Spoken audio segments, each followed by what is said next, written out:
there's a conversation that I had over the weekend, and we talk about inflation, we talk about the recession a lot. And somebody sent me a video, and I think that this video is important for us to be able to utilize in order to leapfrog off of the conversation on inflation, on how it is that we're able to spend our money. And more importantly, there's no better way to use that example than the thing that is the most popular conversation throughout the hemisphere right now, and it's the price of eggs. Whenever you're trying to figure out whether or not life is too expensive, because we DoorDash last night. Me, Rita, my daughter, we chilling, we having conversations, we eating some dessert or whatever. We was on the charcuterie board trying to finish that up, and we said, let's just order something out. We ain't got to do none of that cooking or anything like that. And so we ordered out, right? And we ordered a pizza, some breadsticks. I think we did Wing Street or something like that, and then we had the tip, right? And then usually I tip in the DoorDash app, and I give them cash when they get there just because I'm a nice person. And I think my total came to something like $70. It's like $70, right? Now, I don't mind, but the first thing that I said as I was walking down the stairs, I said, I don't understand how normal people are able to operate in this capacity. So we're going to mine out a lot of different things. I'm going to come into this, and then we're going to go straight into conversations about making six figures and still living paycheck to paycheck. And then I want to explore this whole Michigan State situation, and I want to go into the gun debate. And I'm going to open up the panel for you guys to be able to come up, have a conversation with me, and we're going to go from there, all right? So without further ado, let's go ahead and get into it. I'm going to be reading Super Chats throughout the show. Shout out to Alpha Juice Company. I appreciate you, Alpha Juice Company. You are absolutely the phenomenal sponsor. If you guys have not tapped into your Alpha Juice Company, it is a discount code in the description. Do not order your Alpha Juice without first tapping into the discount code, okay, ladies and gentlemen? So Alpha Juice Company is a sponsor of the show, but more importantly, it's a lifestyle, all right? Go to the website, order the Alpha Juice, but do not order it without putting in the discount code. The discount code is in the description. It is my name. It is Anton. If you need to get in touch with me personally, email me at antondaniels413@gmail.com. Again, if you need to get in touch with me personally, email me at antondaniels413@gmail.com. I do not do business over Instagram. I do not do business over TikTok. I do not do business in the comments. If anybody reaches out to you with a fake account, it is not me. Email me. I'm going to get you set up for a Zoom call or a personal call, and we're going to make sure that you get taken care of. Let's get into the show, ladies and gentlemen. Prices have risen for lots of foods, but the cost of eggs climbed the most in the last year, and consumers and businesses have scrambled to keep up. What's behind so-called eggflation? Economics correspondent Paul Solman takes a look. Here's half the written. Thank you. Breakfast time at In a Pickle in Waltham, Massachusetts, which means eggs. I would say 70% of our menu either has eggs in it or revolves around eggs or is egg-centric in some way. So omelets, scrambled, it's in our pancake mix, in our waffle mix, in the French toast mix. People even put eggs on hamburgers too. So, it even crosses over into lunch. We have hard-boiled eggs in our salads, just a lot of eggs. Eggs that, says chef owner Tim Burke, have, you know what's coming, put them in a pickle. The egg price. The thing about it that a lot of people don't recognize is somebody asked me yesterday on a coaching call, and they were going through the different things in which they can do from a business perspective as far as starting a business. And he said, Anton, what do you think about, and I already knew what he was going to say, and I said, nope. He was going to ask me about opening a restaurant. He was like, I said, I already knew what you was going to say. Nope. And the reason why I was going through it, and I actually did a video about this inside of the Patreon. It's called the cost-benefit analysis of leaving one business and then continuing to put your resources and your time into another. And that's actually in the Patreon if you guys have not seen it. The cost-benefit analysis of getting out of the restaurant business and leveraging my time towards other things that was actually more profitable. Go ahead and watch that video on the Patreon. But you can't really control the costs. A lot of people only relate it back to their life, but they don't really understand how that's affecting business owners also. Because when people start to get in a pinch, the first thing that they start to cut out is the leisurely activities. They cut out travel. They cut out going out to eat. They cut out any extracurricular activities that they can do for free. They start figuring out how they can not go to the gym, and instead of going to the gym, they go and work out at the park when it get warm outside.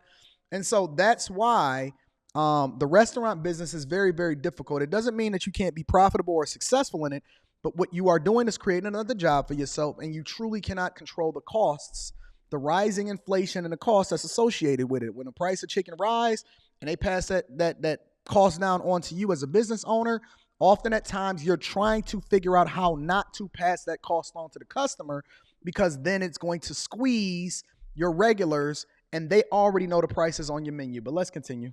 Prices are just about 220% year over year right now.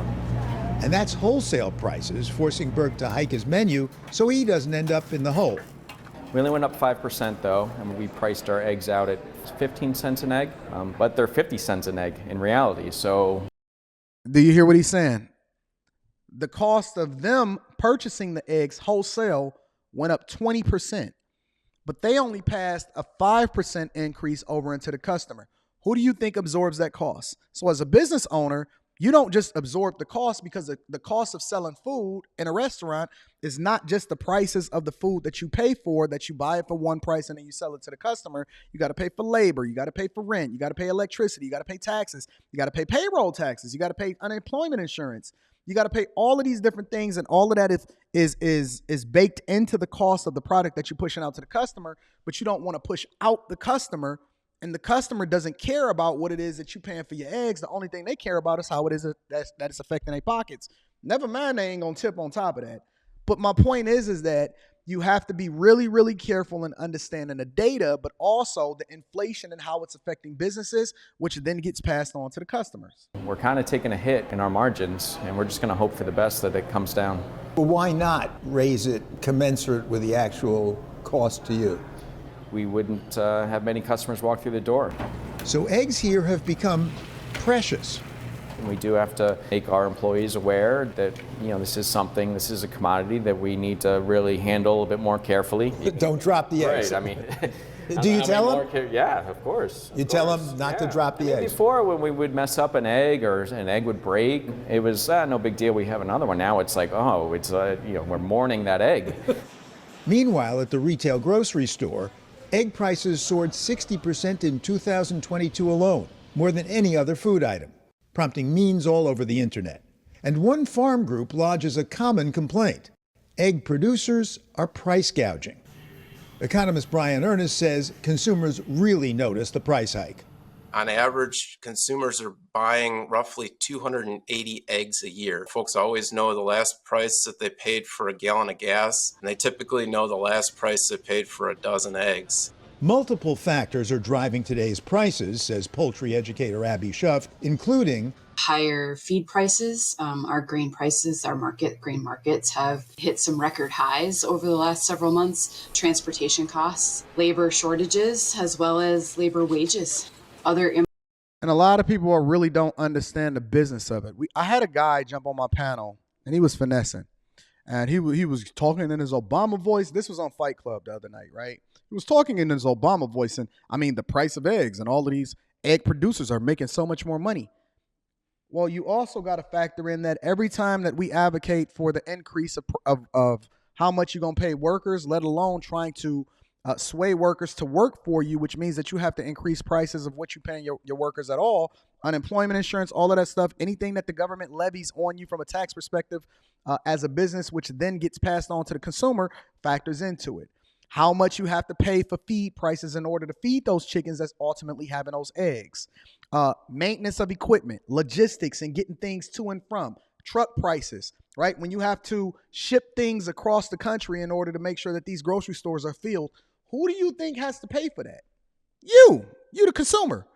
But it first has to come through us as far as the business owners, and we have to calculate the true cost of doing business in order to stay profitable, right? When you then have to say, well, you know what? We gonna automate everything, right? And so when you start to automate everything, then you have to pay higher fees in order for you to farm more effectively. That equipment, those subscription prices, the insurance, everything that goes into that gets passed over into the consumer, which you then start to see a 20, 30, 40% increase in prices because we have to keep the essential workers on the front line. And who do you think is going to absorb that cost? First, the business owner, and then it gets passed on to you. So when you start to look at things and understand, even from a political perspective, how things work in a business sense, you start to really start understanding and paying attention to how it is that's passed on to the consumer, how the middle class is failing as a result of it. But more importantly, when you're a bag chaser, you start looking at things differently because now you're starting to look at the opportunity costs. when I say opportunity costs, you're looking at everything along the supply chain that is then informing you on where you can start a business or where you can insert yourself, or more importantly, where you can solve a problem in that supply chain that will then make you really, really rich or create a business opportunity for you. Because whenever you can either A, create something in which you solve a problem, or B, solve a problem for somebody else, you make yourself invaluable to whatever it is that we're talking about from a business perspective, right? I'm not just showing you this just to show you where the cost of inflation comes from. I'm showing you this because I'm trying to help you to understand how to look at things differently, and then you can see the opportunity in it, in which then my people can benefit from it, instead of saying, well, it's the white man, or it's the producer, or it's the farmers, or it's the politicians. If you don't understand why, when Biden get up there and he give you a State of the Union speech, and then he says, well, yeah, because the drug companies, it only cost them this. They're not taking into consideration the research and development costs. They're not taking into consideration how much it costs them to pay their scientists. They only looking at one factor. And the politicians don't care about all of the other factors, because it then becomes a talking point in order to sell you, the consumer, on how it is that you need to vote for them, even though they're not necessarily giving you the context or the whole story as to why something has to be what it needs to be. I'm reading super chats throughout the show. Our energy to heat barns, all of those inputs have increased over the year, and Thank you for the super really chats. made an impact just on production. But the biggest driver of eggflation is the worst outbreak of avian flu ever, says Brian Ernest. We've seen depopulations upwards of 40 million layers over the last year. Out of some 300 million layers, or hens. You're talking about 15% of overall production has been impacted by avian influenza this past year. And why do they have to kill millions of birds? So the thought process is to try and stamp out the spread. Because it is so deadly to the birds, they end up depopulating the entire farm itself and putting up a perimeter around the area. Eggflation isn't hurting everyone, though. These are going to be the pullets that we sell in here. At the Waltham Agway store, the hens are healthy and flying, well, shuffling off the shelf. Hi, guys. Chickens are Dan Wild's bread and butter. The hens here, $30 each. Now, they'll be laying eggs in around 18 weeks. But this flock is dwindling. There was 100 chickens in that 3 weeks ago. Now there's about 6 or 7. Now, what did I just say? I've never seen this video before. Ever seen this video before. You know that I like to react to the content in real time. Whenever you, as a business person, are then able to solve for a problem or see the opportunity or the benefit where everybody else is suffering, aka the middle class, then that's how you get rich. You then become a person that solves a problem, which you can then charge what it is that you want, because the price of something is only what somebody is willing to pay for it. The price of something is only what somebody is willing to pay for it. And the opportunities are there. It's money everywhere. When I walk outside every single day, all I see is money, money, money, money. It's almost like I got money glasses on and it's X-ray vision for the opportunities that can then present itself to me. The only problem is that it's only one me. And I have a finite amount of time. I'm always going to be rich for the rest of my life because I know how to see life differently than the overwhelming majority of the population. Everybody else see destruction, despair. When everybody else see destruction and despair, I know that I'm going to get richer than I've ever been. I know that I'm going to make more money. When everybody else is down and out, that's when I get the richest.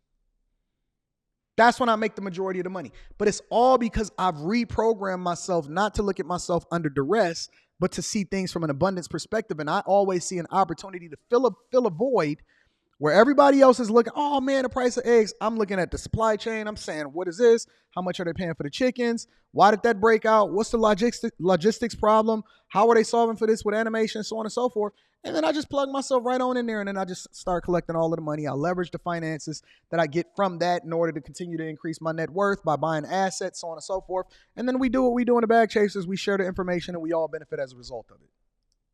Why? There's been a chicken run. Customers flocking to buy do-it-yourself layers. Because the egg prices, everyone's thinking, I need to get chickens. How much has your business increased once egg prices started skyrocketing? 45% at least. I think the numbers on chicken sales this year with the egg prices is going to be phenomenal. I think that's enough. I don't think we need to go any more into that. My point is that you guys need to start thinking differently about what it is that you see happening in the economy and not paying attention to what it is that's being spun to you on the news. It's being spun to you on the news that way because somebody else is benefiting as a result of the mindset that you then have. When you start to see things differently, you start to move differently, you start to vote differently, you start to understand life a little bit differently, and then things go according to however it is that you want because you then control. You are the lender, you are no longer the buyer. You are the supplier, you are no longer the person that is trying to buy everything in order to survive. When everybody else, right when the pandemic hit, everybody was acting like toilet paper was just going to go out of style. And me and my chick was just sitting there and we was just like, look at these fools paying an egregious amount. You know what we did? Honest to God, on my father's grave, we went ahead, we had an oversupply stock of stuff that we had to put back into storage as a result of us getting out of the restaurant business.